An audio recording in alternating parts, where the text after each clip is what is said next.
Welcome back to the channel English media official.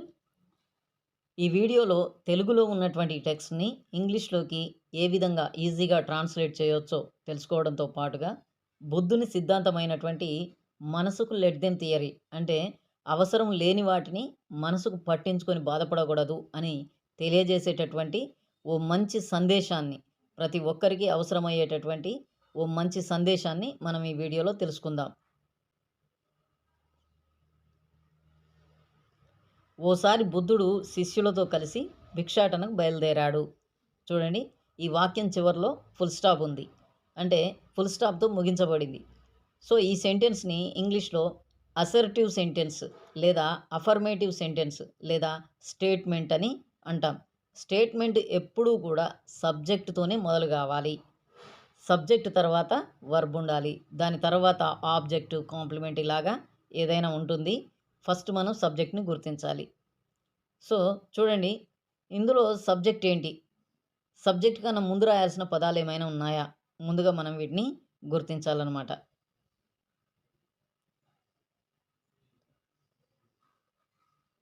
ఓసారి అంటే ఒకనాడు అని అర్థం. సో దీన్ని ముందుగా రాద్దాం.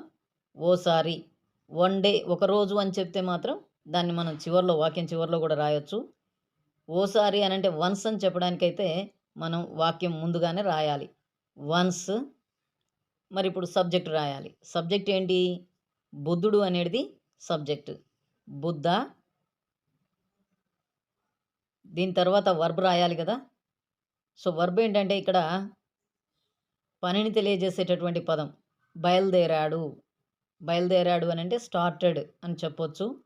సో భిక్షాటనకు బయలుదేరాడు అని అంటే వెళ్ళారు కాబట్టి వెంట్ అవుట్ అని కూడా చెప్పొచ్చు. ఎలా వెళ్ళాడు, శిష్యులతో కలిసి, విత్ హిజ్ డిసైపుల్స్. డిసైపుల్స్ అంటే శిష్యులు. ఎక్కడికి, భిక్షాటనకు, భిక్షాటనకు. సో ఫర్ ఆర్మ్స్, ఏఎల్ఎంఎస్, ఆర్మ్స్ అంటే భిక్షాటన. Once Buddha went out with his disciples for arms. ఒకరోజు బుద్ధుడు శిష్యులతో కలిసి భిక్షాటనకు బయలుదేరాడు. ఇప్పుడు సెకండ్ సెంటెన్స్ చూద్దాం. చూడండి, పాటలీపుత్రంలోని ఓ గడప ముందు ఆగాడు. ఇక్కడ ఎవరు ఆగారో లేదు. సో మనం ఫస్ట్ సెంటెన్స్లో ఎవరి గురించి అయితే మాట్లాడుకున్నామో అతడు ఆగాడు అని అర్థం. కాబట్టి మనం ఇప్పుడు రాసేటప్పుడు మనం సబ్జెక్టుగా అతడు అని చెప్పాల్సి ఉంటుందన్నమాట. సో అతడు అనడానికి ఇంగ్లీష్లో హీ అని అంటాం కదా. ఫస్ట్ సబ్జెక్ట్ రాయాలి, హీ. తర్వాత వర్బ్ రాయాలి, ఆగాడు, పాస్ట్ టెన్స్లో ఉంది కాబట్టి స్టాప్డ్.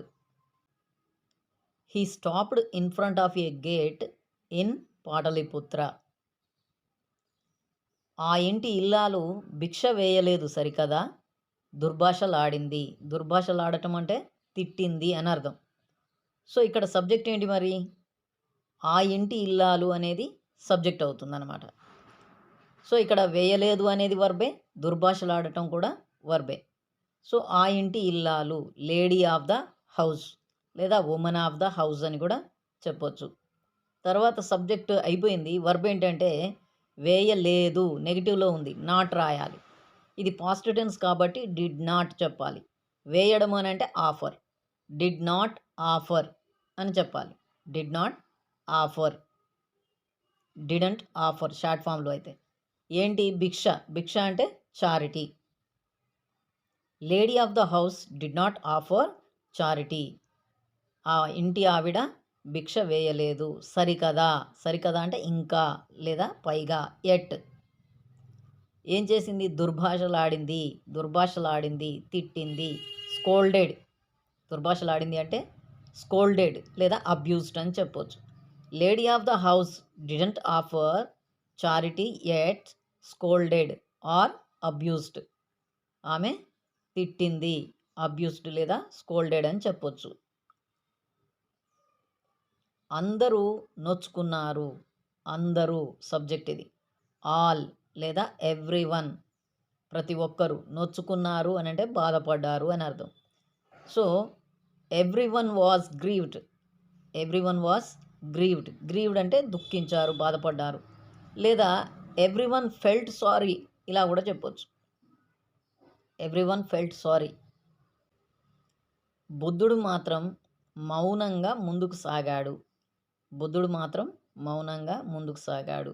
ఇక్కడ సబ్జెక్ట్ ఏంటి? బుద్ధుడు. బుద్ధ మాత్రం అంటే అలోన్, ఒక్కడే అని అర్థం. బుద్ధుడు ఒక్కడే.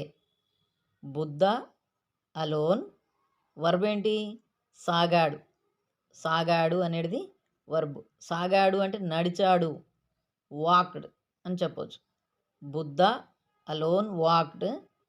ఎక్కడికి? ముందుకు, ఫార్వర్డ్. ముందుకు అంటే ఫార్వర్డ్. ఎలాగంటే మౌనంగా, సైలెంట్గా. ఇది అడ్వర్బ్ అనమాట. Buddha alone walked forward silently. బుద్ధుడు మౌనంగా ముందుకు వెళ్ళాడు అని అర్థం. మీకు బాధగా అనిపించలేదా స్వామి? మీకు బాధగా అనిపించలేదా స్వామి అడిగాడు ప్రధాన శిష్యుడైన ఆనందుడు. ఇక్కడ ఈ సెంటెన్స్ అబ్జర్వ్ చేశారా? గమనించండి. ఇది ఫుల్ స్టాప్తో ముగించబడలేదు, క్వశ్చన్ మార్క్తో ముగించబడింది. స్వామి దగ్గర క్వశ్చన్ మార్క్ ఉంది చూడండి.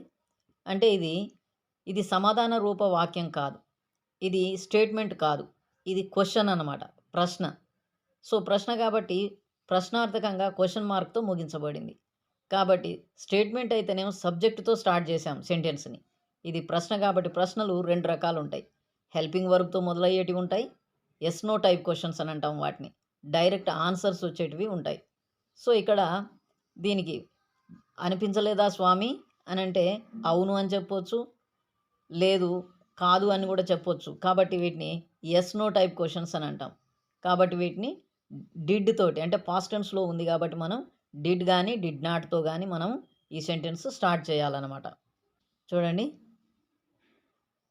మీకు బాధగా అనిపించలేదా అంటే ఇది నెగిటివ్లో ఉంది కాబట్టి డిడ్ నాట్, లేదా షార్ట్ ఫామ్ అయితే డింట్. ఇండైరెక్ట్లోకి మార్చి రాయాలంటే స్టేట్మెంట్గా మార్చి చెప్పాల్సి ఉంటుందన్నమాట. అడిగాడు అని అంటే ఆస్క్డ్. ప్రధాన శిష్యుడైన ఆనందుడు, chief disciple Anand. Okay, didn't you feel sad Swami asked chief disciple Anand. Right. Smiled at the word. ఆ తిట్లను మీరంతా స్వీకరించారు. ఇక్కడ ఫుల్ స్టాప్తో ఉంది కాబట్టి ఇది స్టేట్మెంట్, అంటే మనం సబ్జెక్ట్తో రాయాలి. సబ్జెక్ట్ ఏంటి ఇక్కడ? మీరంతా అనేది సబ్జెక్ట్ అవుతుంది. ఇక్కడ సబ్జెక్ట్ ఏంటంటే మీరంతా. You all. వర్బ్ ఏంటి? స్వీకరించారు. సో యాక్సెప్టెడ్ స్వీకరించారు. దేన్ని స్వీకరించారు? ఆ తిట్లు అబ్యూజింగ్ అనొచ్చు, లేదా ఇన్సల్ట్స్ అనొచ్చు. You all accepted abusing. అందుకే, అంటే దట్స్ వై. మీకు బాధగా అనిపించింది. You felt sad. నేను స్వీకరించలేదు.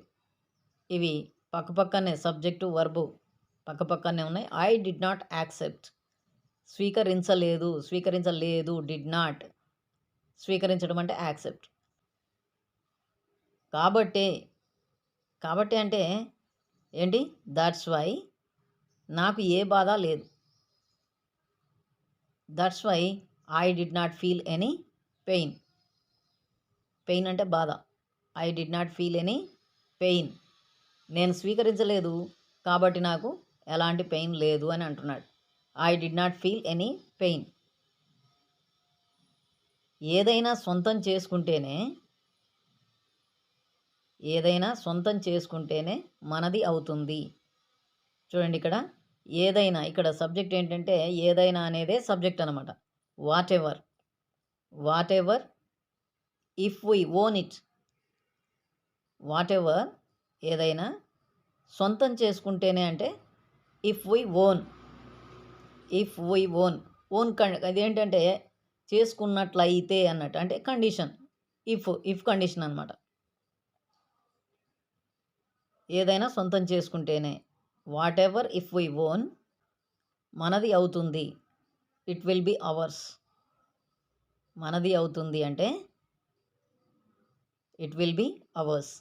What ever if we own it will be hours. మనం ఏదైనా సొంతం చేసుకుంటేనే మనది అవుతుంది అని చెప్పడం అని జవాబిచ్చాడు శాక్యముని. జవాబిచ్చాడు అంటే ఆన్సర్డ్. ఇవన్నీ పాస్ట్ టెన్స్లో ఉన్నటువంటి వర్బ్స్ అనమాట. ఆన్సర్డ్ శాక్యముని. నిజమే. ఎస్ ఎస్ అని చెప్పండి, లేదా ట్రూ. మన ఉద్వేగాలు మన నియంత్రణలో ఉండాలి. మన ఉద్వేగాలు మన నియంత్రణలో ఉండాలి. ఇక్కడ చూడండి సబ్జెక్ట్ ఏంటి? మన ఉద్వేగాలు. అంటే ఉద్వేగాలు అంటే ఎమోషన్స్. మన ఉద్వేగాలు, అవర్ ఎమోషన్స్ ఉండాలి. ఇది ఉండాలి అనేటటువంటి ఈ పదము షుడ్తో చెప్తాం మనము. షుడ్ లేదా ఆట్ అనేది కూడా చెప్పొచ్చు. అయితే ఎందుకనంటే ఇక్కడ ఈ ఉండాలి అనేటటువంటిది బాధ్యతను కానీ విధిని కానీ తెలియజేస్తుంది కాబట్టి షుడ్తో చెప్తామన్నమాట. షుడ్ బి మన నియంత్రణలో. నియంత్రణ అంటే కంట్రోల్. కంట్రోల్లో, under our control. Under our control. Yes, our emotions should be under our control. మన ఉద్వేగాలు మన నియంత్రణలో ఉండాలి. వాటి మీద ఇంకెవరి పెత్తనమో అవసరం లేదు. వాటి మీద అంటే మన ఎమోషన్స్ మీద వేరే వాళ్ళు పెత్తనం చేయకూడదు అని.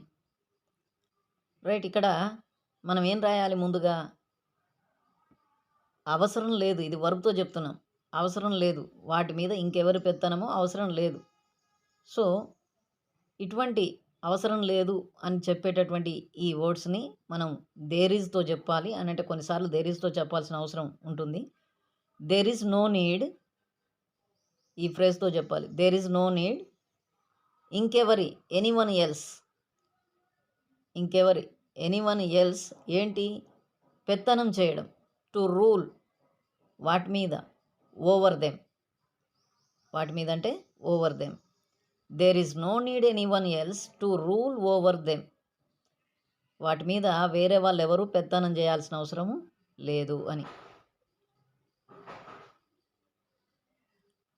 ఎవరైనా ఆ అధికారాన్ని లాక్కునే ప్రయత్నం చేసినా, ఎవరైనా ఆ అధికారాన్ని లాక్కునే ప్రయత్నం చేసినా, ఇక్కడ చూడండి లాక్కోవడం ఒక వర్బు, ప్రయత్నం చేయడం ఒక వర్బు. ఈ రెండిట్లో మనం ఏది రాస్తామో చూడండి. ముందుగా ఎవరైనా, ఫస్ట్ సబ్జెక్ట్ రాయాలి కదా. ఎనీవన్ హూ, ఎనీవన్ హూ, ఎవరైనా. ఇప్పుడు వర్బు రాయాలి. ప్రయత్నం చేసిన, ట్రైస్ టు. ట్రైస్ టు ఇది వర్బ్ టూలో లేదు. Tries to యూసర్ప్. యూసర్ప్ అని అంటే లాక్కోవడం, సీజ్ అనే అర్థం. సింపుల్గా చెప్పాలంటే సీజ్ అని చెప్పవచ్చు. యూసర్ప్ దట్ పవర్, ఆ అధికారాన్ని. ఎవరైనా, anyone who tries to usurp that power, ఎవరైనా అధికారాన్ని లాక్కునే ప్రయత్నం చేసినా తిప్పి కొట్టాలి. కంపల్సరీని తెలియజేస్తుంది కాబట్టి మస్ట్ బి రిపెల్డ్. తప్పకుండా తిప్పికొట్టాలి. ఎలా తిప్పికొట్టాలి అంటే సమర్థంగా, సమర్థంగా, ఎఫెక్టివ్లీ, సమర్థంగా తిప్పికొట్టాలి. ఓకే, చూడండి సెంటెన్స్ మొత్తం. Anyone who tries to usurp that power must be repelled effectively. ఎవరైనా అధికారాన్ని లాక్కునే ప్రయత్నం చేస్తే మనం దాన్ని సమర్థంగా తిప్పికొట్టాలి. మన ఆలోచనలకు మనమే యజమాని కావాలి. మనమే, వి అవర్ సెల్వ్స్, మనమే కావాలి వర్బ్ అన్నమాట. వి అవర్ సెల్వ్స్, మనమే కావాలి. ఏంటి? Should be, we ourselves should be the owner to our thoughts.